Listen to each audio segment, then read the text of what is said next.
Allah tabaraka wa ta'ala nous a informé au sujet de l'être humain et de sa création. Il nous a dit, et il n'y a pas plus véridique que lui, n'est-il pas venu à l'être humain un laps de temps durant lequel il n'était même pas digne d'être cité ou évoqué? Nous avons certes créé l'être humain d'un mélange, d'une combinaison de liquides, et nous l'avons doté de l'ouïe et de la vue. Lorsqu'Allah tabaraka wa ta'ala a doté l'être humain de l'ouïe, de la vue et finalement de l'intelligence, de sa capacité à comprendre les choses, Allah tabaraka wa ta'ala lui a fait part de sa volonté de le rendre un être responsable. C'est ainsi que nous lui avons montré la voie, et libre à lui désormais de se montrer reconnaissant ou de se montrer ingrat. L'être humain, mes chers frères et sœurs en islam, est effectivement soit reconnaissant, soit ingrat. Qu'Allah fasse de nous des êtres reconnaissants et non ingrats.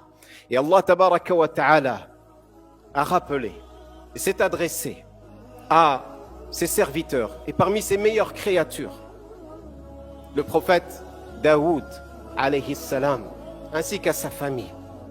Œuvrez, vous autres, la famille de Daoud, en toute gratitude, en reconnaissance des bienfaits d'Allah tabaraka wa ta'ala, alors que très peu de mes serviteurs, dit Allah, très peu de mes serviteurs sont enclins à me remercier, sont enclins, très peu d'entre eux sont enclins à reconnaître les bienfaits dont ils jouissent et dont ils peuvent profiter durant leur vie. Qu'Allah tabaraka wa ta'ala fasse de nous des gens reconnaissants. Amin ya rabbal alamin. Et Allah subhanahu wa ta'ala nous a informé que son autre prophète, Sayyidina Noé alayhi salatu wassalam, il figurait parmi les serviteurs reconnaissants. Et quelle qualité que d'être reconnaissant des bienfaits d'Allah tabaraka wa ta'ala. Sachez-le, mes frères et sœurs en islam, Allah subhanahu wa ta'ala nous a dotés d'innombrables bienfaits.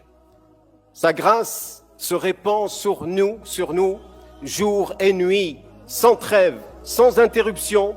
Nous pouvons jouir de tous ces bienfaits d'Allah tabaraka wa ta'ala que nous connaissons et que nous ignorons, car évidemment, nous ne pourrons comptabiliser l'ensemble des bienfaits d'Allah tabaraka wa ta'ala, comme le Très-Haut nous a informé, exalté.